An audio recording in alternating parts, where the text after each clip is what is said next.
नमस्कार व्यूअर्स, मैं हूं अमीश टेफकन और आप देख रहे हैं देश का सबसे लोकप्रिय कार्यक्रम आर पार।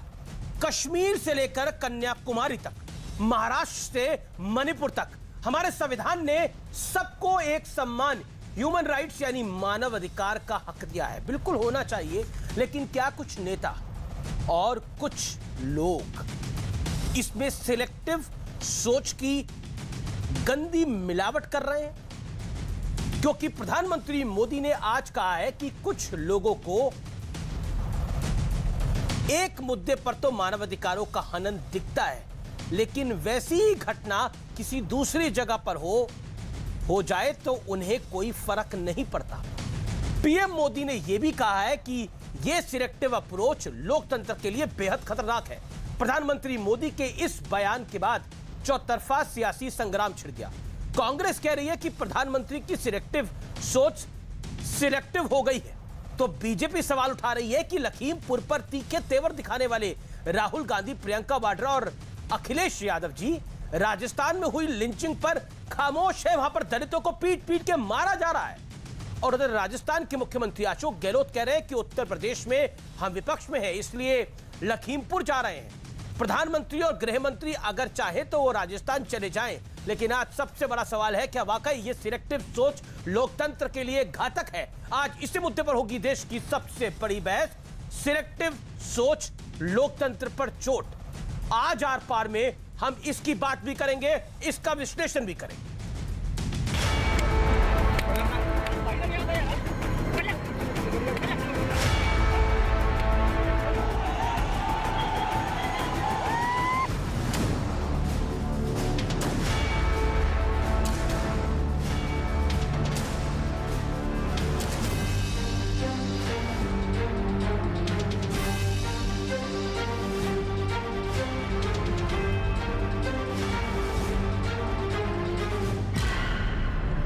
हाल के वर्षों में मानव अधिकार की व्याख्या कुछ लोग अपने अपने तरीके से अपने अपने हितों को देखकर करने लगे।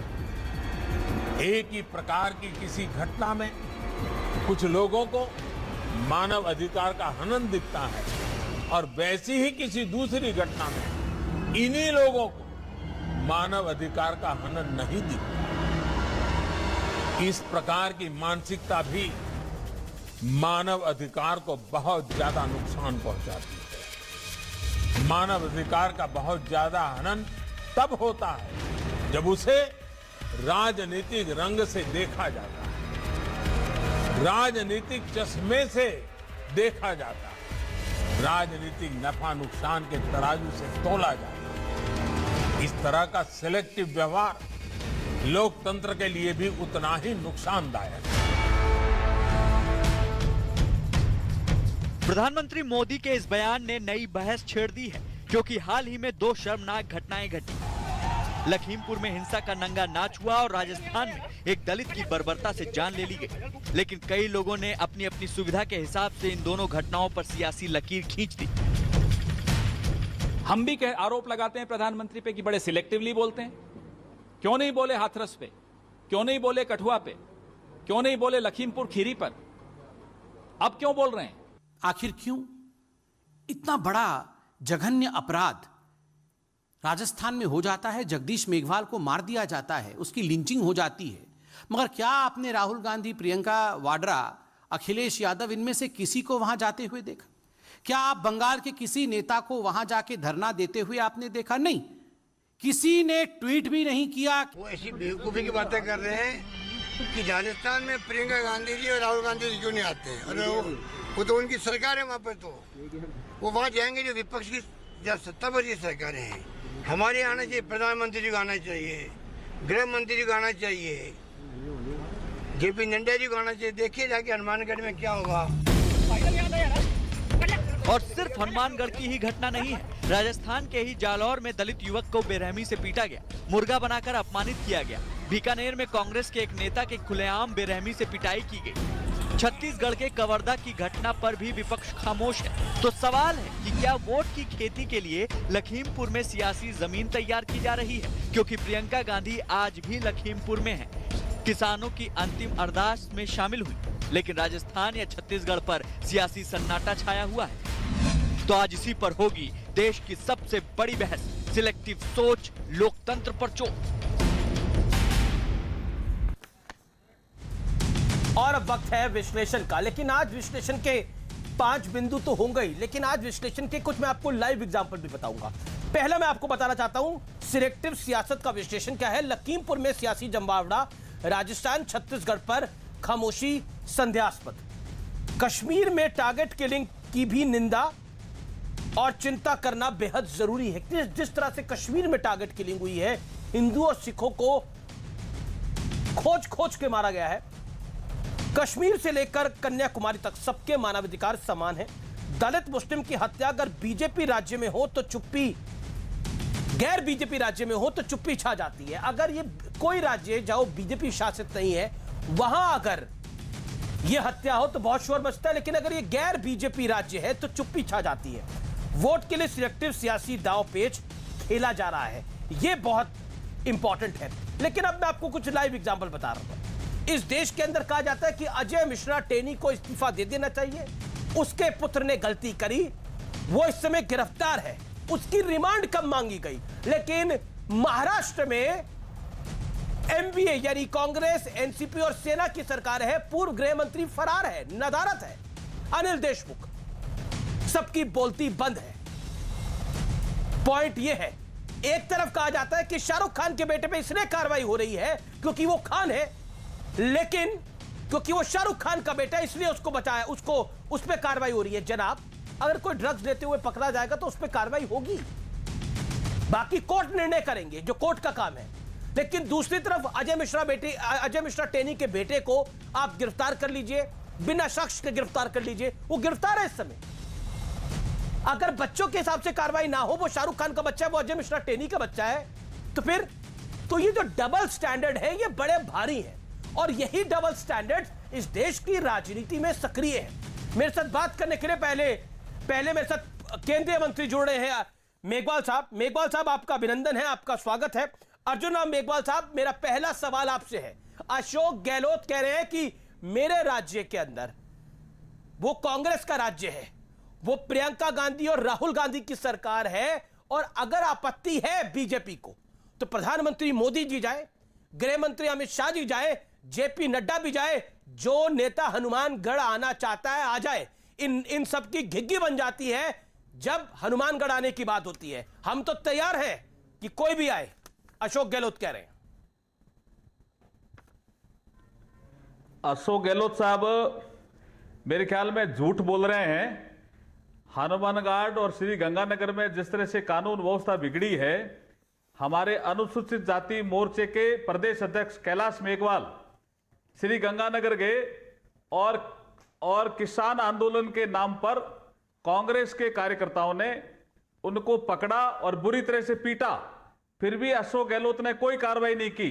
यह जगदीश मेघवाल का केस है, हनुमानगढ़ जिले से पीलीबंगा से आता है, और उसमें जबरदस्ती प्रेम प्रसंग फंसा करके, और जिस तरह से उन्होंने हत्या की और जिस तरह से हत्या करके घर के बाहर छोड़ के आए, अशोक गहलोत साहब ने एक शब्द की भी सांत्वना प्रकट नहीं की, और किसी भी तरह की जो एक सहायता राशि, इसमें ऐसे मानव जिस अधिकार की बात करने वाले अशोक गहलोत यूपी में मानव अधिकार की बात करते हैं, और कहीं और हो जाता है बीजेपी शासित राज्य में तो मानव अधिकार की बात करते हैं, यहां पीलीबंगा में मानव अधिकार की क्या बात हो गई। और जब हमारे कैलाश मेघवाल जो भाजपा अनुसूचित जाति मोर्चे के प्रदेश अध्यक्ष हैं, लेकिन उस समय मानव अधिकार की बात कहां हो गई। ये डबल स्टैंडर्ड है अशोक गहलोत साहब का, ये डबल स्टैंडर्ड है, आपने सही कहा, ये अशोक गहलोत साहब का डबल स्टैंडर्ड है। मेघवाल साहब वो कह रहे हैं कि लखीमपुर में छुपाया जा रहा था। अशोक गहलोत जी कह रहे हैं लखीमपुर में छुपाया जा रहा था, हनुमानगढ़ में कुछ भी नहीं छुपाया गया, कार्रवाई होगी, तुरंत त्वरित कार्रवाई हुई।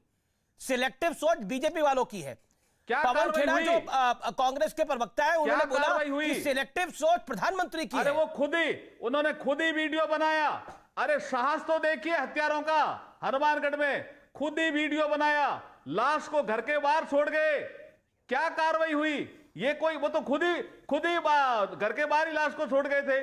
आपने किस तरह की हिदायत दी, किस तरह की पीड़ित परिवार की सहायता की, यह महत्वपूर्ण है। एक शब्द भी सांत्वना का नहीं बोला, यह महत्वपूर्ण है। दलित अत्याचारों में राजस्थान 1 नंबर हो गया पूरे देश में। शर्म आनी चाहिए अशोक गहलोत साहब को। लेकिन आप घेर क्यों नहीं पा रहे हैं? आप लोग जा क्यों नहीं रहे हैं? आप क्यों नहीं गए? मैं आपसे सवाल पूछ रहा हूं मंत्री जी, आप क्यों नहीं गए? देखिए, कल हमारे अनुसूचित जाति आयोग के राष्ट्रीय अध्यक्ष आ रहे हैं। आज हमारे पार्टी की ओर से तो तय होते हैं, जिसमें मदन दिलावर जी आज गए हैं। जी, मैं भी जाऊंगा, विधायक है। लेकिन अशोक गहलोत साहब समझ लें, इस तरह से, हाँ, मदन दिलावर जी विधायक हैं, हमारे भारतीय जनता पार्टी के महामंत्री हैं। ये समझ लें अशोक गहलोत साहब, ये दलितों पे अत्याचार जो आपकी सरकार में हो रहा है, सरकार आपको माफ नहीं करेगी, ये जनता आपको माफ नहीं करेगी सरकार को। ये सोच ले अशोक गहलोत साहब। ऐसा नहीं है कि ये सवाल इसलिए खड़ा हो रहा है कि आज प्रधानमंत्री ने बोला कि कुछ लोग बड़े सिलेक्टिवली काम करते हैं। देखिए, इसमें कोई दो राय नहीं है कि मुस्लिम की, अगर किसी मुस्लिम युवक की या फिर किसी की लिंचिंग हो जाए बीजेपी शासित राज्य में तो बड़ी हाय तौबा मच जाती है। देखिए, गलत है किसी की भी लिंचिंग को, हिंदू की हो मुसलमान की हो। मेरा तो कहना है लिंचिंग का कोई धर्म नहीं होना चाहिए, जैसे आतंकवाद का कोई धर्म नहीं होता, लिंचिंग का काहे धर्म और जाति हो जाती है फिर। लेकिन ऐसे ही अगर किसी गैर भाजपा राज्य में हो जाता है तो बीजेपी की कमजोरी है, वो इसको विषय नहीं बना पाती, विपक्ष की मजबूती है, वो इसको विषय बना लेती है, चौतरफा दबाव बना लेती है। आप मुझे बताइए, ये कमजोरी तो आपके शासन की हुई, आपकी केंद्र सरकार की हुई, आपकी भारतीय जनता पार्टी की हुई। अमित जी, जी अमित जी, हमने लगातार जहां भी हमारे दलितों पे अत्याचार हुआ, चाहे अलवर हुआ, थानागाजी हुआ, चाहे हमारे जालोर में हुआ, चाहे हमारे सीकर में हुआ, हर समय गंगानगर हुआ, हनुमानगढ़ हुआ, हर समय हमने आवाज उठाई, राज्यपाल को भी ज्ञापन दिया, अशोक गहलोत साहब को भी कहा, लेकिन उनके और आंदोलन भी किए। अशोक गहलोत साहब के जू नहीं रेंगती है और इनके मंत्री सपोर्ट में आ जाते हैं कांग्रेस कार्यकर्ताओं के, और वो जो हिंसक आंदोलन करने वालों के, इनके मंत्री सपोर्ट में आ जाते हैं। अशोक गहलोत साहब के इस समय शासन में कानून व्यवस्था बिगड़ गई है, दलितों पे अत्याचार बढ़ गए हैं, महिलाओं पे भी बढ़ गए हैं, कोई कंट्रोल नहीं है अशोक गहलोत साहब का शासन में। अभी आप खुद कह रहे हैं मंत्री जी कि कांग्रेस जहां पर हिंसा कर रही है या फिर उनके शासित राज्यों में जहां हिंसा हो रही है, कांग्रेस के मंत्री कांग्रेस के कार्यकर्ताओं के बचाव में आ जाते हैं, वो अपने कार्यकर्ताओं को भी बचा ले रहे हैं, वो इसको आपके विरुद्ध मुद्दा भी बना ले रहे हैं। आप नहीं कर पा रहे, ये पॉलिटिकल कमजोरी आपकी मानी जाएगी या चालाकी कांग्रेस की मानी जाएगी? देखिए अमित जी, हम लगातार भारतीय जनता पार्टी आंदोलनरत भी है, आंदोलन किए भी हैं, गिरफ्तारियां भी दी है, कोई कमजोरी नहीं है। आज मैं कह रहा हूं, मदन दिलावर जी गए हनुमानगढ़, और कल हमारा अनुसूचित जाति आयोग के जो चेयरमैन खुद हैं विजय सांपला जी, वो जा रहे हैं। पार्टी कल या परसों हमारे लिए या एक मंत्रियों के प्रतिनिधिमंडल को भी तय करेगी लगातार। लेकिन अशोक गहलोत साहब कानून व्यवस्था के मामले में एकदम फेल हैं और गृह मंत्री भी नहीं बना पाए अब तक। 3 साल होने जा रहे हैं, खुद ही गृह मंत्री हैं, गृह मंत्री का काम दे रहे हैं और कुछ भी नहीं कर पा रहे हैं, गृह मंत्री नहीं बना पा रहे हैं, इसलिए कानून व्यवस्था चौपट हो गई। 18 महीनों से तो वो घर के 8 सिविल लाइन्स में थे, बाहर ही नहीं निकले।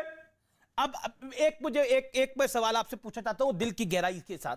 वो सवाल ये है कि चलिए राजस्थान में जो हो रहा है वो आपके समक्ष है, उस पर हम बात भी कर रहे हैं। कश्मीर के अंदर हिंदुओं और सिखों को खोज खोज के मारा गया है, आईडी कार्ड देखे गए हैं, जेबों से आईडी कार्ड निकाले गए हैं, उसके बाद उनको मारा गया है, हिंदुओं और सिखों को।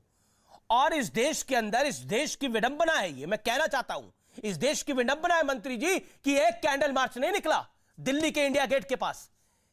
किसी के कान पे जू नहीं रेंग रहे कि कश्मीर के अंदर हो रहा है सिलेक्टिविज्म। तो ये है ह्यूमन राइट्स की अगर हम बात करते हैं, आज प्रधानमंत्री जी कह रहे थे, सही कह रहे हैं अमित जी, तो ह्यूमन राइट्स की हम बात करते हैं तो वहां पर कांग्रेस आरोप लगाती है कि 370 आपने हटाया, कश्मीर अब आपके कंट्रोल में है, फिर क्यों मर रहे हैं हिंदू और सिख? प्रियंका गांधी मौन व्रत करती है, और जो राजस्थान में होता है, जम्मू कश्मीर में होता है, उसमें प्रियंका गांधी और राहुल गांधी एक शब्द नहीं बोलते हैं। ये जो सेलेक्टिव जो ये राजनीति चल रही है या सेलेक्टिव बयानबाजी चलती है, ये ठीक नहीं है देश के लिए। आप एकदम ठीक कह रहे थे, लखीमपुर में हुआ उसकी निंदा हमने भी की, सवाल आपके शासन में हमने भी कहा, लेकिन राहुल गांधी प्रियंका गांधी वहां जाते हैं लेकिन राजस्थान में जो हो रहा है उसमें एक शब्द नहीं बोलते हैं। लेकिन जम्मू कश्मीर में जो हुआ उसमें एक शब्द नहीं बोलते हैं। पर जम्मू कश्मीर में जो हुआ वो गलत हुआ, लेकिन सवाल आप पे भी उठा, नुकसान करेगी, कांग्रेस को भी बहुत नुकसान करने वाली है। चलिए मैं कह रहा हूं जम्मू कश्मीर में जो हुआ उस पर आप पे भी सवाल खड़ा होता है क्योंकि शासन आपका है।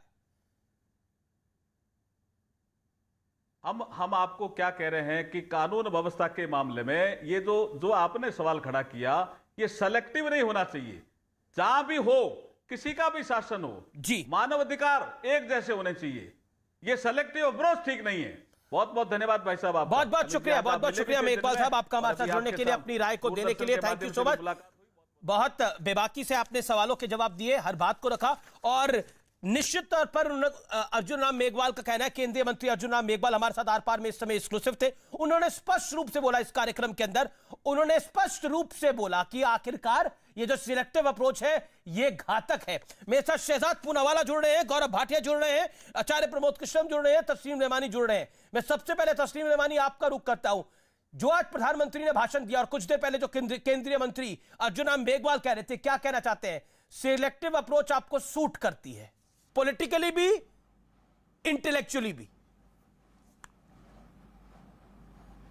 ने आज बड़ी खुशी हुई कि पिछले 7 साल से जो हम कह रहे थे, जो जुमले, जो जबान, जो लहजा हम इख्तियार कर रहे थे सिलेक्टिव अप्रोच के खिलाफ, आज वजीर आजम के अंदर भी वो दर्द जागा है।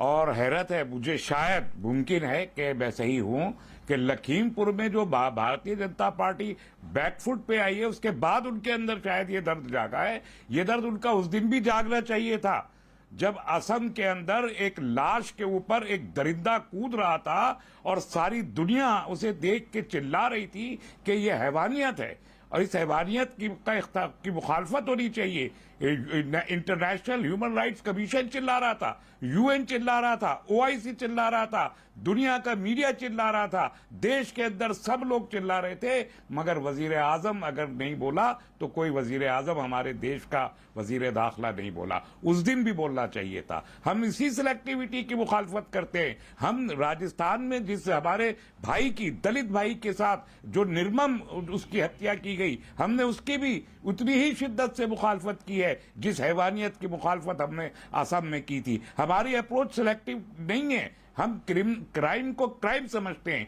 गैर इंसानी हरकत को गैर इंसानी समझते हैं, लेकिन उस पर जब राजनीति की जाती है तो मेरा मानना यह है कि इस पर राजनीति करने वाला कोई भी हो, कांग्रेस हो या भाजपा हो या कोई दल हो, वो भी उन्हीं दरिंदों के साथ खड़े हुए हैं जो दरिंदे। लेकिन आपको प्रसन्नता इस बात की है कि बीजेपी बैकफुट पे है? वैसे ही दरिंदा मानता हूं जी। आपको प्रसन्नता इस बात की कि बीजेपी बैकफुट पे है? ठीक है, अब गौरव भाटिया का जवाब सुन लेते हैं। लखीमपुर में जी, लखीमपुर में सीधे सीधे एक केंद्रीय मंत्री का बेटा इन्वॉल्व है।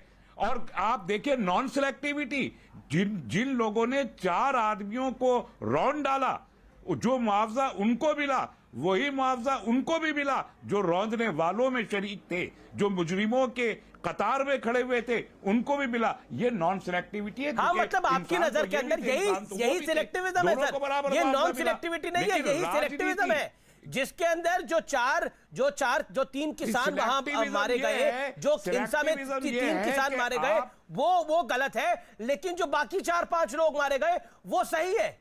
मतलब आप कह रहे हैं लिंचिंग कोई अपराध नहीं है, उनको मार देना चाहिए था। देश में संविधान का राज नहीं है, उनको मार देना चाहिए था, उनको घसीट के मार देना चाहिए था, चौराहे पे फांसी दे देते वो लोग। आप तो वही कह रहे हैं जो राकेश टिकैत कह रहे हैं। मैंने कहा कि एक्शन का रिएक्शन हो जाता है और फिर दूसरी तरफ से एक्शन का रिएक्शन होगा तो फिर क्या कहिएगा? मेरे मुंह में अल्फाज मत डालिए। कश्मीर में हिंदू और सिखों को मार दिया गया, एक्शन हो गया, रिएक्शन हो जाए तो क्या होगा फिर? अरे कश्मीर में मुसलमानों को भी इन्होंने ही मारा है जिन्होंने हिंदू और सिखों को मारा। ठीक है, मैं आऊंगा उस विषय के ऊपर, मैं उस विषय के ऊपर आऊंगा। अभी आपने जस्टिफाई करा मेघवाल साहब, mister Rahmani, you just now justified it. आपने बोला कि दुख की बात है, आपने बोला दुख की बात है कि उनको भी उतना मुआवजा चला गया, क्यों उनके बच्चे नहीं थे? क्या उस ड्राइवर के बच्चे नहीं थे जिसको लिंच करके मारा गया? बयान बता रहा है कि वो पॉलिटिकली कितने आपने अपने विषय को रखा। गौरव भाटिया को हमारे दीजिए। गौरव भाटिया टाइमिंग बता रही है कि वो कितना ज्यादा पॉलिटिकली सिलेक्टिव है। अब आपने अपने विषय को रख लिया, लगातार बोले आप। गौरव भाटिया जवाब। टाइम लिमिट को फॉलो करते हुए। गौरव अमीर जी, सबसे पहले आपके चैनल के माध्यम से भारतीय जनता पार्टी की तरफ से मैं संवेदनाएं व्यक्त करता हूं उन परिवारों को जो 5 जवान शहीद हुए हैं देश के लिए आज, और उन्होंने सर्वोच्च बलिदान दिया है। और मैं शुरुआत ही इसी बात से करना चाहूंगा जो आज प्रधानमंत्री जी ने कहा कि ये सेलेक्टिव पॉलिटिक्स है। कैसे है मैं आपको बताता हूं। मैं अभी इस शो में आने से पहले देख रहा था कि शायद राहुल गांधी या प्रियंका वाड्रा गांधी की तरफ से जो 5 जवान शहीद हुए हैं उनकी शहादत के लिए एक ट्वीट 2 शब्द जाना तो बहुत दूर की बात है, होगा, लेकिन मिला नहीं। अमीर जी, बड़ा दुख हुआ, पीड़ा इसलिए हुई कि इससे बड़ा बलिदान कोई नहीं हो सकता। लेकिन क्योंकि कश्मीर में चुनाव नहीं है, कश्मीर में अगर जवानों के लिए ट्वीट कर देंगे अमीर जी, तो इनका जो वोट बैंक है ना मुसलमानों का, वो खिसक जाएगा, इसलिए ट्वीट नहीं किया दोनों ने। अब मैं आता हूं दूसरी बात पे। तस्लीम रहमानी जी कुछ दरिंदों की बात कर रहे थे। भारत तो उनको दरिंदा मानता है जो लोग तालिबान के साथ खड़े होते हैं, जो निर्दोष व्यक्तियों को मार रहे हैं, महिलाओं को जो हिजाब नहीं पहनती कटा हुआ तरबूज बता रहे हैं। और आज बड़ी बात क्या है, देखिए अमीर जी, प्रधानमंत्री जी ने कहा मानव अधिकार मानवों के लिए है। बहुत शुक्रिया, आपने मानसिकता बता दी। आप असद वाले को दरिंदा नहीं मानते। प्लीज बहुत शुक्रिया, अमीर जी, आपने अपनी मानसिकता बता दी कि जिसने असम में लाश के ऊपर जो खड़ा हुआ उसे आप दरिंदा नहीं मानते। अरे 150 वालों को चुप कराइए, 150 वोट आए थे इनके, ये बातें कर रहे हैं ना 3 में ना 13 में। चुप करिए, अभी आपका ट्वीट पढ़ दूंगा, आप नंगे हो जाएंगे अगर ट्वीट पढ़ दिया। ट्वीट ये देखिए, अरे आपकी हैसियत 150 वोट की है। आपके शरीर पे 90 करोड़ रुपए लिए आपने बाहर से। पैदा हुए तो नंगे ही अमीर जी को शांत कराइए, चुप कराइए। ऐसे नंगे लोगों से बात नहीं कर सकते जो तालिबान के समर्थक हो। इनको आप लाते हैं ना तो शर्म आती है इनसे चर्चा करने में। आप तालिबान के समर्थक, नीचे देखिए कपड़े उतरे हुए हैं, नीचे देखिए, आपके पास विषय चुप कराइए इनसे। अमीर जी प्लीज, कुछ नहीं है विषय वो लोग हैं जो 150 वोट की हैसियत नहीं रखते। कभी अफगानिस्तान में घुसते हो, कभी कश्मीर में घुसते हो। अरे यूपी की बात करो। आपके कपड़े जो है, आपकी जो वैचारिक नग्नता है उसको नहीं छुपा पाएंगे। घुस रहे हो, कहाँ घुस रहे हो? 150 वोट, कहाँ घुस रहे हो? 150 वोट मिले। अमीर भैया, अच्छा ठीक है, मुझे बाकी मेहमानों के पास भी जाना है। एक सेकंड रहमानी साहब, मुझे बाकी मेहमानों के पास भी जाना है। आचार्य प्रमोद कृष्ण, मैं आपका भी रुख करूंगा, लेकिन शहजाद पूनावाला मैं आपसे जानना चाहता हूं। मैं गौरव भाटिया आपके पास वापस आऊंगा। शहजाद पूनावाला, मैं गौरव भाटिया आपके पास वापस आऊंगा। गौरव जी, मैं आपके पास वापस आऊंगा। शहजाद पूनावाला, मैं आपसे जानना चाह रहा हूं, जो महत्वपूर्ण पॉइंट ये है कि क्या सिलेक्टिव अप्रोच देश को खंडित कर रही है, और वो देश को खंडित क्यों कर रही है? देखिए अमीश जी, जब मानवाधिकार के नाम पर सिलेक्टिव संवेदना और चयनात्मक चुप्पी होती है तो उसका सीधा असर सांप्रदायिक सौहार्द पर होता है, क्योंकि वो तरीका होता है मानव अधिकारों को उठाने का नहीं बल्कि सांप्रदायिक तनाव और तुष्टीकरण भड़काने का। मैं आपको उदाहरण देता हूं। दिल्ली में जब दंगे हुए तो रतन लाल, उसके अलावा दिलबर नेगी, अंकित शर्मा, ऐसे कई लोग मारे गए, रिंकू शर्मा, बहुत सारे लोग मारे गए। पर बात केवल क्या उठी कि मुसलमानों को हिंदू ने मारा, और उसका नतीजा क्या हुआ? भारत की छवि को बर्बाद करने के लिए एक पूरा कैंपेन चलाया गया। आप आ जाइए राजस्थान में। राजस्थान में पिछले 4 दिन से 4 घटनाएं हुई है जिसमें दलित मारे गए हैं, दलित प्रताड़ित हुए हैं। दलित बच्ची का रेप हुआ, दलित महिलाओं की पिटाई हुई, दलित युवक को पीटा गया, मार के मार दिया गया उसको। पर इस पर कोई भी एक भी व्यक्ति जो दलित लाइव्स मैटर चलाता है हैशटैग, उन्होंने कुछ नहीं बोला। ये वही हाथरस लॉबी है जिसने मौन धारण कर लिया। किसानों की बात कीजिए, लखीमपुर में 4 किसान मारे गए, हम उसके लिए बहुत हमें संवेदना। एक सेकंड, मैं शहजाद आपको आगे मौका दूंगा। मुझे 30 सेकंड का फर्स्ट चांस देने दीजिए आचार्य प्रमोद कृष्ण को। आचार्य प्रमोद कृष्ण, जवाब सिलेक्टिव अप्रोच है कांग्रेस पार्टी। एक ही सवाल, मैं बिल्कुल आपको आगे मौका दूंगा, आगे शहजाद मौका दूंगा। Wait for your time. Acharya ji 30 second. देखिए अमीश देवगन जी, ये आचार्य जी बोलिए 30 सेकंड। देखिए अमीश देवगन जी, ये जो सेलेक्टिव पॉलिटिक्स और ये जो नज़रिया है, ये जो बातें बीजेपी गौरव भाटिया जी कर रहे हैं, ये हिंदू की बात करते हैं, मुसलमान की बात करते हैं, लेकिन मैं तो हिंदुस्तान की बात करता हूँ। ये कभी कहते हैं मरने वाला जो है वो दलित था और राजस्थान में था, तो वो साहब कांग्रेस क्यों नहीं बोल रही है? अरे भाई छत्तीसगढ़ में था, छत्तीसगढ़ में मरे, राजस्थान में मरे, कश्मीर में मरे, उत्तर प्रदेश में मरे, हमारा हिंदुस्तान ही मरता है। ना मैं हिंदू की बात कर रहा हूँ या ना मुसलमान की, मैं हिंदुस्तान की बात लेकिन इसमें पॉलिटिक्स क्या है, मैं ब्रेक के बाद जानने की कोशिश करूंगा। एक छोटे से ब्रेक के लिए रुक रहा हूं।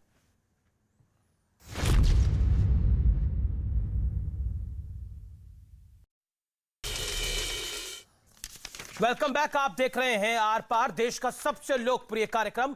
मेरे साथ इस चर्चा में जुड़े हुए हैं गौरव भाटिया, शहजाद पूनावाला, तस्लीम रहमानी और आचार्य प्रमोद कृष्णम। आचार्य प्रमोद कृष्णम, आप 20 सेकंड ही बोल पाए थे, आप अपनी बात को समाप्त करिए। सवाल यह नहीं है कि राजनीति होती है, राजनीति तो करना काम है, लेकिन जब बेशरम राजनीति होती है तब सवाल खड़े होते हैं।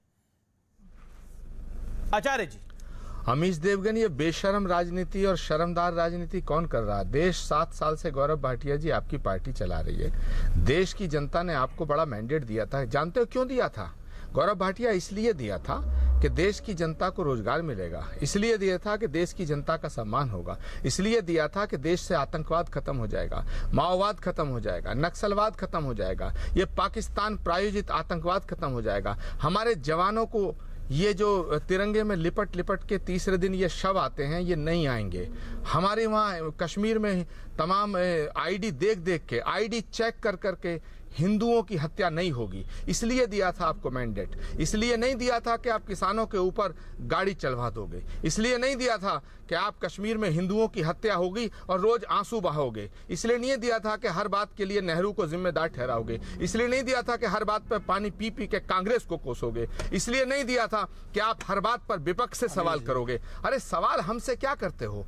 सवाल पूरा देश गौरव भाटिया आपसे कर रहा है और मैं भी आपसे कर रहा हूं। गौरव भाटिया, आपकी आंखों में मोतियाबिंद हो गया है, आपको कवर्धा दिखता है, आपको हनुमानगढ़ दिखता है, आपको महाराष्ट्र दिखता है, लेकिन आपको उत्तर प्रदेश और लखीमपुर खीरी नहीं दिखता, आपको नहीं दिखता हाथरस, आपको उन्नाव नहीं दिखता। तो मोतियाबिंद और सेलेक्टिव पॉलिटिक्स कौन कर रहा है? गौरव भाटिया जी, आप मेरे सवालों का जवाब आप दीजिए ना। आप राष्ट्रीय प्रवक्ता हैं, आप सरकार में हैं, 7 साल से पूरे देश पे आपकी हुकूमत है। गौरव भाटिया, आप मेरे सवालों का जवाब दें। हमसे क्या सवाल करते हैं? जी जी। आप अमीश देवगन हमसे कहते हैं कि नहीं, सवाल तो सबसे, लेकिन राजस्थान की सरकार भी जब चुन के आई थी तो किसी ने नहीं सोचा था कि वहां पे दलितों की पिटाई होगी। ये भी पॉइंट है। ओके गौरव भाटिया, जवाब एक एक करके, हर बात का जवाब। 1 मिनट आपके पास है गौरव भाटिया। शहजाद भाई, मैं आपके पास आ रहा हूं, मेरा वादा है आपको पूरा समय मिलेगा।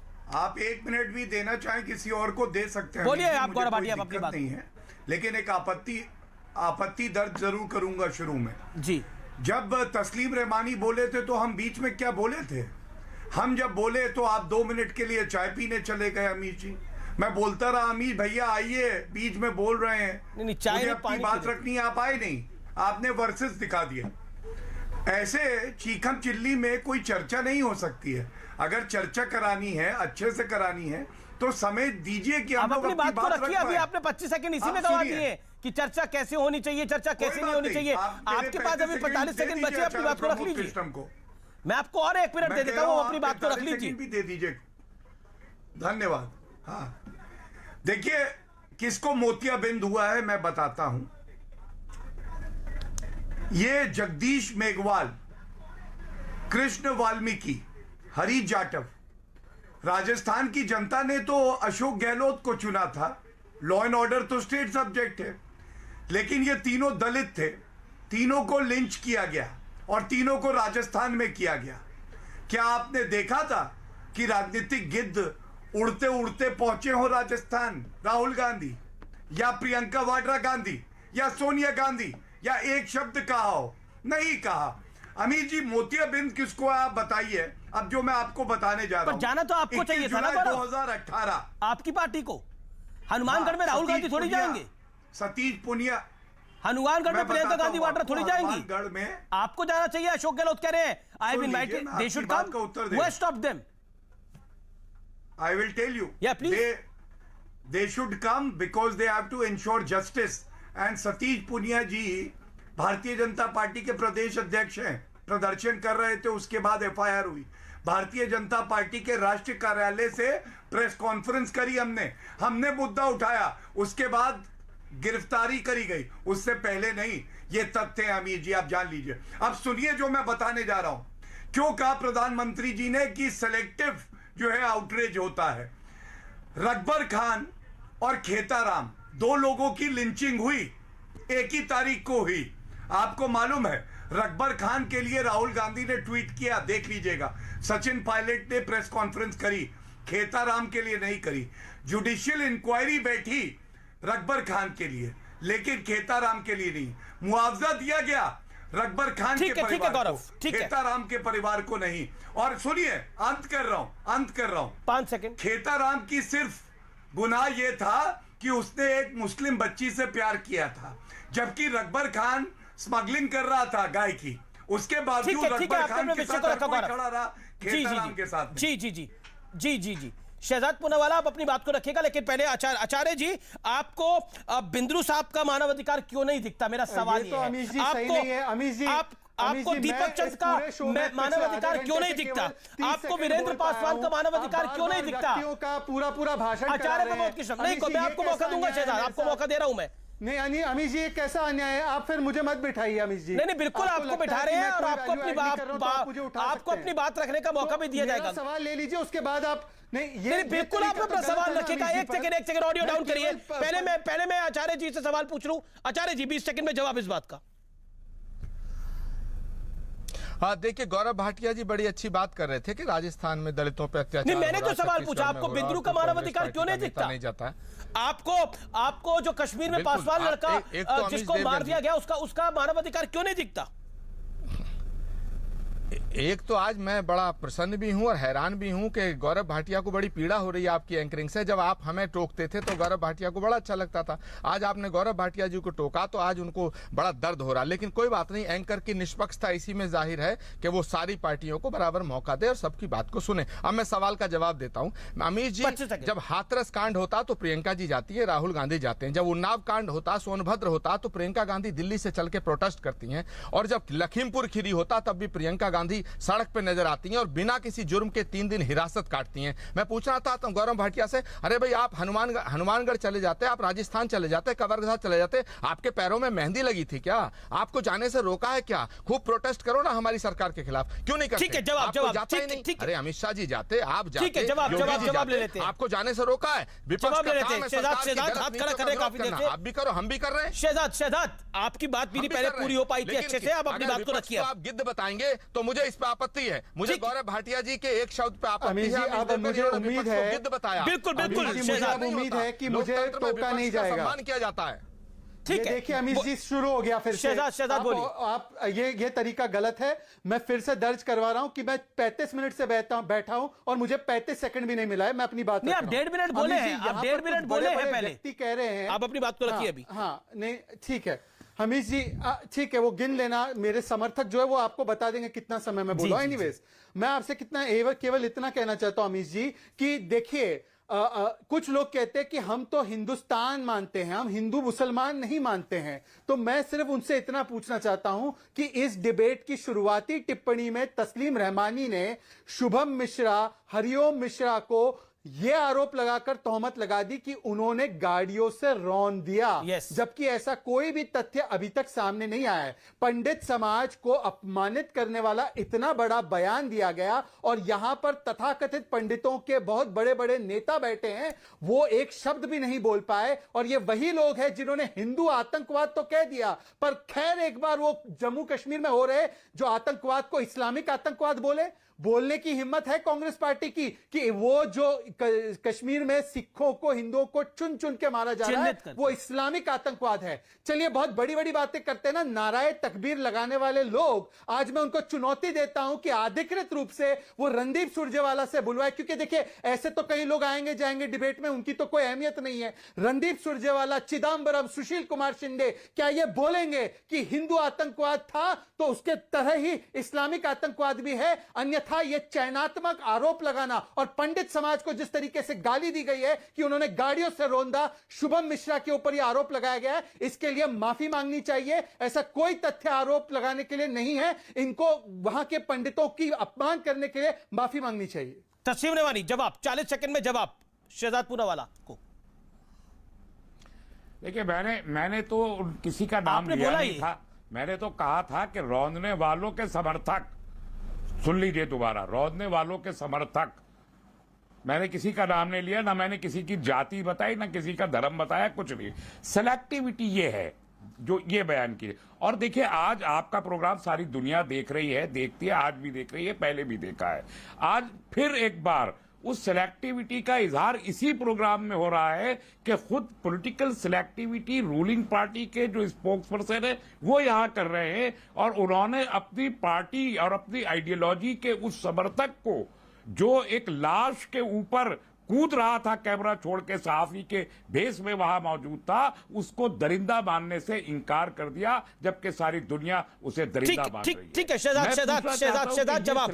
शहजाद पूनावाला, 40 सेकंड में जवाब। शहजाद पूनावाला बराबर से मौजूद है। और आप इस्लामिक, एक सेकेंड, अब मेरा नाम लिया गया है। मेरा केवल इतना कहना है कि जिन लोगों ने, यहां पर दो पैनलिस्ट ऐसे जिन्होंने हिंदू आतंकवाद ये शब्द कई बार इस्तेमाल किया है, मैं आज उनसे कह रहा हूं, जम्मू कश्मीर के बारे में इन्होंने बहुत चिंता जाहिर की है दोनों ने, तो उन दोनों महानुभावों से कहूंगा कि क्या उसको इस्लामिक आतंकवाद कहेंगे? कहने की हिम्मत है? जवाब इस्लामिक आतंकवाद है, बोल दीजिए। कश्मीर में सिख और हिंदू मारे गए, उनके मानवाधिकार बोल दीजिए। जवाब सुन लीजिए, अगर आपको लगता है तो जवाब सुन लीजिए। अब जवाब सुन लीजिए जी। हिंदुत्व आतंकवाद इस मुल्क में मौजूद है, इसमें कोई दो राय नहीं। हिंदू नहीं, हिंदुत्व आतंकवाद, और इस्लामिक नहीं, मुस्लिम आतंकवाद इस दुनिया में मौजूद है। मैंने कभी इनकार नहीं किया इस बात से। आप ही के प्रोग्राम में आज से कई साल पहले आप ही के सामने अमीर देवगन मैंने कहा था कि आतंकवाद धार्मिक ही होता है। कई साल पहले कहा था, आज की बात नहीं है। और उसमें मैंने कहा था मुस्लिम आतंकवाद मौजूद है। नहीं, कांग्रेस पार्टी क्यों नहीं कहती फिर? जैसे कांग्रेस पार्टी ने कहा हिंदू आतंकवाद, भगवा आतंकवाद, तो आज तक क्या रणदीप सुरजेवाला ने भगवा आतंकवाद की तरह कहा है? मुस्लिम देखिए ये तो आपने सबको एक ही जोड़ा पहना दिया। बुद्धिस्ट आतंकवाद भी है, हिंदू आतंकवाद भी है। अब आप कह रहे हैं कि देखिए, मैं तो मुस्लिम आतंकवाद का भी नाम ले रहा हूं, बोलने के लिए नहीं है। हिंदुत्व आतंकवाद देखिए आप मुझे बताइए ना। हिंदू नहीं, हिंदुत्व अलग चीज है। आतंकवाद वैसे कहा जाता है, आतंकवाद का धर्म नहीं होता, आरोपी का धर्म बन जाता है। लिंचिंग का धर्म नहीं होता, लेकिन लिंचिंग जिस व्यक्ति के उसका धर्म बन जाता है। लेकिन मिश्रा जी की लिंचिंग हो जाए तो कोई सवाल नहीं पूछा जाएगा इस देश के अंदर। क्यों जी पूछा जाएगा? राजस्थान में अगर दलित पीट के मार दिया जाए तो कोई सवाल नहीं पूछा जाएगा। क्यों जी? सवाल पूछना चाहिए ना। क्या वो जो मिश्रा जी की लिंचिंग हुई वो इंसान नहीं थे क्या? क्या राजस्थान में जिस दलित की हत्या हुई क्या वो इंसान नहीं था क्या? और तो इस देश के अंदर मुआवजे भी उसी को देख के दिए जाते हैं। अरे जी, जीता जागता एग्जाम्पल है लखीमपुरी खीरी। वहां पर एक जात के घर पे तो कोई नेता घुसा ही नहीं, क्योंकि वो वोट बैंक रही है। यह बात सत्य है। आचार्य प्रमोद कृष्ण, इसका जवाब दीजिए। क्या प्रियंका गांधी मिश्रा के घर गई? जवाब दीजिए इस बात का।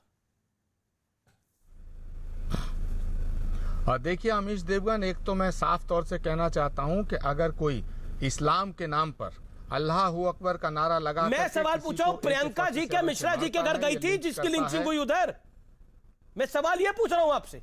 अमीश देवगन, आप बीच में बोलने का अधिकार रखते हो, लेकिन मैं सवाल पूछ रहा हूं आपसे। मेरा सवाल ये है, आदमी जवाब देता है। मेरा इस्लामिक आतंकवाद पे सवाल ही नहीं है। मेरा सवाल है कि क्या सिलेक्टिविज्म यही है कि जहां वोट मिलता है वहीं जाया जाएगा? मिश्रा जी से वोट नहीं मिलना तो नहीं जाना हमने। अरे भाई नहीं अमीश देवगन, मुझे बोलने दो ना। कितने सेकंड मुझे दे रहे हो उतने दे दो, मैं अपनी बात खत्म कर लूंगा। मैं बात शुरू करता हूँ, आप बीच में बोलते हो। बोलिए सर, मैं कह रहा हूँ अल्लाह अकबर का नारा लगा करके किसी की जान लेने वाले को मैं मुसलमान नहीं मानता। और जब मैं उसे मुसलमान नहीं मानता तो मैं क्यों कहूँ वो आतंकवादी है? मैं तो कहता हूँ वो हैवान है, शैतान है, जो किसी की हत्या करता है। जो इस्लाम किसी के दिल को दुखाने की इजाजत नहीं देता, वो किसी की हत्या करने की इजाजत कैसे दे सकता है? और जो भगवान श्री राम का नाम लेकर के हत्या करते, मैं उन्हें हिंदू नहीं मानता।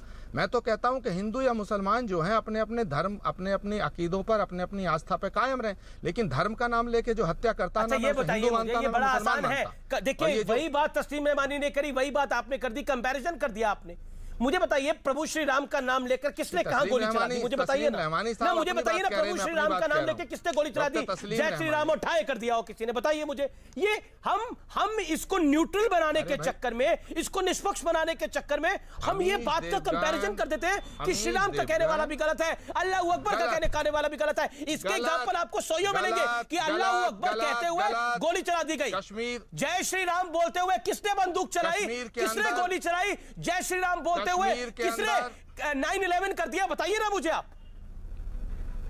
हम कंपैरिजन ऐसा करते थे। कश्मीर के अंदर जो सतिंदर कौर को मारा गया उसकी आईडी देख करके ये गलत है, ये गुनाह है, ये पाप है, ये इस्लाम के नाम पे नहीं, मुझे आपने बोला कश्मीर के अंदर जो सिखों की हत्या हो रही है, कश्मीर के अंदर हिंदुओं की जो हत्या हो रही है, भारत सरकार को इसका जवाब देना चाहिए। भारत के गृह मंत्री क्या कर रहे हैं, भारत के प्रधानमंत्री क्या कर रहे हैं? पर फिर भी इस्लामिक आतंकवाद बोलने की हिम्मत नहीं है। हिंदू आतंकवाद का शब्द किसने इस्तेमाल किया? चिदम्बरम ने, सुशील कुमार शिंदे ने। पर आज ये आतंकवाद नहीं हो सकता, ये मुसलमान नहीं हो सकता। अरे बोलिए इस्लामिक आतंकवाद है, और यही है दोहरा मापदंड, यही है सिलेक्टिव, यही है चयनात्मक चुप्पी, यही है जो मानव अधिकार कौन से जगह पर वोट बैंक का फायदा हो रहा है उसमें तोड़ कर देखती है। ये अभी कह रहे थे दूसरा कोई मेरे ऊपर ना बोले, ये खुद बोल रहे हैं, ये खुद बोल रहा है, इनको कुछ। अच्छा ठीक है, गौरव भाटिया कुछ कहना चाहते हैं, एक second audio down. Gaurav Bhatia को लेके आइए चर्चा में। तस्लीम रहमानी मैं आपके पास आऊंगा। गौरव भाटिया, पॉइंट ये है कि सिलेक्टिविज्म अगर हो रहा है गौरव भाटिया, तो इसके विक्टिम भी देश ही बन रहा है, लेकिन देश में शासन आपका है, जिम्मेदारी आपकी बहुत सारी बनती है। अगर नैरेटिव अपना ऑपोजिशन बिल्ड कर जाता है, सिलेक्टिविज्म ऑपोजिशन बिल्ड कर रहा है और उस चीज को इंपॉर्टेंस मिल रही है, तो ये कमजोरी आपकी है। यही सवाल मैंने पूछा मंत्री जी से भी, जवाब दीजिए इस बात का। अमीर जी, पता नहीं किसकी कमजोरी है किसकी नहीं है। 150 वोट जिस प्रवक्ता को नहीं मिलते हैं उसको समय दिया जाता है। 303 सीटों वाला प्रवक्ता पार्टी का बैठा रहता है। चुप रहिए, अब आप बीच में मत बोलिए। नहीं, सवाल तो मेरा पूछूंगा ना गौरव जी, बोलिए। मेरे को तो बीच में बोलना पड़ेगा, सवाल तो मुझे पूछना पड़ेगा ना। आपको भी समय मिल रहा है गौरव जी, मैं उत्तर दूंगा, आपको वाकई समय मिल रहा है, लेकिन आप थोड़ी देर लग रहा है ऐसा। बोलिए आप अपनी बात। आप शांत रहिए तो मैं शांत ही हूँ, आप बात को रखिए। सुनिए, आप अपनी पार्टी की कमजोरी को छुपाने के लिए मेरे पे क्यों तोहमत लगा रहे हैं आप? बोलिए अपनी बात। कोई पार्टी की कमजोरी नहीं है। आपको संविधान का ज्ञान देता हूं। आज दलितों की बात कर रही है। दलितों, law and order is a state subject. सबसे ज्यादा दलित उत्पीड़न कहां हो रहा है? राजस्थान में हो रहा है। एनसीआरबी के आंकड़े हैं। महिलाओं पे सबसे ज्यादा क्राइम कहां हो रहा है? राजस्थान में हो रहा है। 5,997 रेप हुए 2019 में। लॉ एंड ऑर्डर जो है राजस्थान के अशोक गहलोत संभालेंगे। आप हमसे प्रश्न पूछ रहे हैं। तीसरी बात, सबसे बड़े नरसंहार कौन से हुए? 1984 के दंगे, 3,500 सिख मार दिए गए। आप पूछिए 30 साल तक क्या ये लोग उनको न्याय दिलवा पाए थे? बड़ा पेड़ गिरता है तो धरती हिलती है। न्याय किसने दिलवाया? नरेंद्र मोदी जी ने। कश्मीरी पंडित भागे। क्या आपने सुना सोनिया गांधी ने, राहुल गांधी ने कभी बात करी? कश्मीरी पंडितों को तो अभी भी मारा गया। कश्मीरी पंडितों को तो अभी भी मारा गया। बदला क्या 1990 से अभी तक? बदला क्या मुझे बताइए ना। कश्मीरी पंडितों को तो अभी भी मारा गया। अब किसकी सरकार है? क्या वहां पे राहुल गांधी की सरकार है? सरकार तो आपकी है। अभी भी कश्मीरी पंडितों को उधर मारा गया। क्या बदला? मैं बताता हूं। हाँ बताइए ना, क्या बदला? अभी भी चिन्हित करके मारा गया, सिखों को मारा गया। बताता हूं, 3 बात बताता हूं, सुनिए। 3 बात बताता हूं। वहां पर अभी भी कश्मीरी पंडित जो बचे थे वो बेघर हो रहे हैं। सुनिए, बात सुनेंगे तो बता दूंगा। हाँ बोलिए, सुनाइए ना आप बात। पहली बात, 1952 के बाद कश्मीर के सेक्रेटेरिएट पे तिरंगा लहराया पहली बार। दूसरी बात, पिछले साल 225 आतंकवादी ढेर किए वीर सेना ने। तीसरी बात, आप बताइए, जो कानून लागू नहीं होते थे कश्मीर में लागू होने लगे और कश्मीरी पंडितों का वहां पे पुनर्स्थापित करने की प्रोसेस चालू की गई। क्या ये अपने आप में नहीं दिखाता? ठीक है, आपने अपनी बात को रखा। कश्मीर बदल रहा है, बिल्कुल दिखाता। आचार्य प्रमोद कृष्ण जवाब, आचार्य प्रमोद कृष्ण जवाब। 40 सेकंड आचार्य प्रमोद। हाँ देखिए अमीश देवगन जी, एक तो मैं साफ तौर से कहना चाहता हूं कि हिंदू धर्म क्षमा सिखाता है, दया सिखाता है, करुणा सिखाता है, प्रेम सिखाता है, सद्भावना सिखाता है। और मैं गर्व से कहता हूं कि परमात्मा की कृपा से मुझे हिंदू धर्म में मेरा जन्म हुआ है। लेकिन जो हिंदू आतंकवाद का समर्थन करता, हत्या का समर्थन करता, लिंचिंग का समर्थन करता, मैं उसे हिंदू मानने को तैयार नहीं। लेकिन हिंदू धर्म सुदर्शन चक्र भी सिखाता है, हिंदुओं की हिंदू धर्म इसका दानवों जिम्मेदारी का कौन है? नाश भी सिखाता है। प्रभु राम ने रावण को जाके इसीलिए मारा था क्योंकि वो दानव था। बात सुनिए, हिंदू धर्म सुदर्शन चक्र भी चलाना सिखाता है। हिंदू धर्म हनुमान जी की तरफ चलाना भी सिखाता है। बोलिए ना, बोलिए आप आचार्य जी। अमीश देवगन, मैं सवाल जब गौरव भाटिया से करता हूं तो बीच में आप क्यों आते हो? मैं गौरव भाटिया से पूछना चाहता हूं, कश्मीर में हिंदुओं की हत्या क्यों हो रही है? कश्मीर में हिंदुओं की हत्या क्यों हो रही है? कश्मीर का आतंकवाद कब तक खत्म होगा? आपने 370 हटाया तो बोला कि कश्मीर का आतंकवाद खत्म होगा। आपने नोटबंदी की तो बोला कि कश्मीर का आतंकवाद खत्म होगा। आप जो काम करते हैं बोलते हैं कश्मीर का आतंकवाद खत्म होगा। आतंकवाद खत्म क्यों नहीं हो रहा? यही तो हमारी पार्टी से कुछ हुआ नहीं हुआ। 7 साल से देश आपके हाथ में। गौरव भाटिया जवाब, गौरव भाटिया 40 सेकंड जवाब, गौरव भाटिया 30 से 40 सेकंड में जवाब दीजिए। हिंदुओं की हत्या गौरव भाटिया बोलो, मैं बता रहा हूं।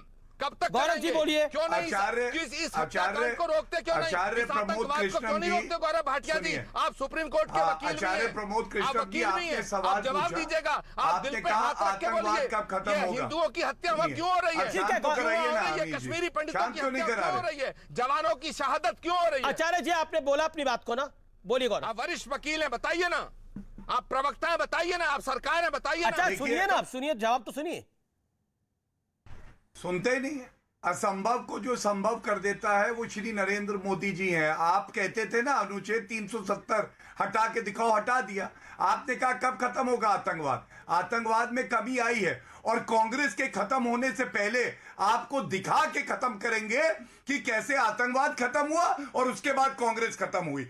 आप ये बताइए कि मक्खनलाल बिंद्रू और सुपिंदर कौर ये लोग आतंकवादियों द्वारा मारे गए। क्या राहुल गांधी, प्रियंका वाड्रा गांधी ने एक बार भी कोई टिप्पणी करी इस पे? मिलने गए, हमारे लीडर्स गए, हमारे प्रदेश अध्यक्ष वहां गए आंसू पोंछने। आपके गए नहीं गए क्योंकि आपका वोट बैंक खिसक जाएगा। वीरेंद्र पासवान भी। Shehzad Poonawalla 15 second, Shehzad Poonawalla 15 second. देखिए, जो आतंकवाद के बारे में बड़ी बड़ी बातें कर रहे, जिनके शासनकाल में हजारों लोग मारे गए, उनके नेता सैफुद्दीन सोज ने कहा ये आतंकवादी कुछ कहना चाहते हैं, इनके साथ तो बातचीत होनी चाहिए। जब हमारे सेना के शहीद उनको मारने में अपनी जान गंवा रहे थे, कांग्रेस के नेता कह रहे हैं आतंकवादियों से बातचीत शुरू कीजिए। चलिए, आज मैं बोलता हूं, मैं आपकी तमाम बातें मानता हूं। सैफुद्दीन सोज को अभी बर्खास्त कीजिए। शुक्रिया। समय इतना ही है, लेकिन गौरव भाटिया को समय को लेकर बहुत आपत्ति थी, लेकिन शायद वो भूल जाते हैं कि केंद्रीय मंत्री भी उन्हीं की पार्टी से आते हैं, उन्हीं की पार्टी का वक्तव्य रख रहे थे। उनको भी 9 मिनट से ज्यादा इस कार्यक्रम में दिए गए, वो भी उसी का हिस्सा था। इसलिए टाइम को जो काउंट करते हैं, टाइम लिमिट को जो पालने में जिसे कहते हैं ना, एक बैलेंस के साथ देखते हैं, उनको ये बात भी सोचनी चाहिए।